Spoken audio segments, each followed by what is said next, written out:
Now let me call on him, Senator Wyden. Thank you, Leader Schumer.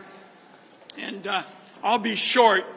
First of all, Trump's tariffs have taken the U.S. economy from being the envy of the world to being a laughingstock in less time than it took to finish March Madness.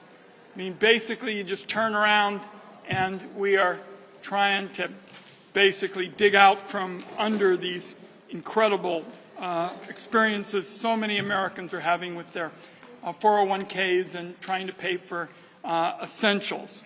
And today in the Finance Committee, we learned that the massive global tariffs are going to go into effect tomorrow. And they said, well, maybe it would be scheduled. And finally, we got them to admit, essentially right after midnight, these are going into effect, and they are going to hit millions of Americans with what amounts to an economic fireball in terms of its power to them. And apropos of what the leader just said, it seems to me now the Trump administration is squeezing folks who work for a living, senior citizens and others. They're being squeezed from both sides. The tariffs are hitting them right now. They're going to get worse tomorrow. And what we tried to do last Friday night is say, for example, that we were going to protect Medicaid for our seniors.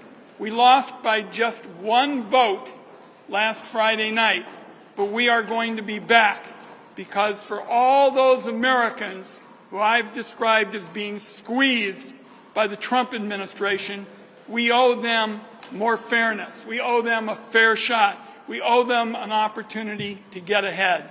So I'm pleased to be able to work with our caucus in two essential areas that go to the Finance Committee. One of them is tariffs, the other is Medicaid.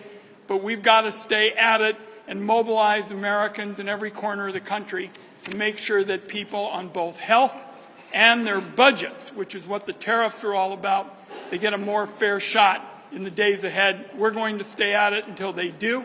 And as the leader said, we now have a bipartisan resolution that's going to build on the Kane resolution, but try to accomplish the same thing, only for 180 nations, not just one.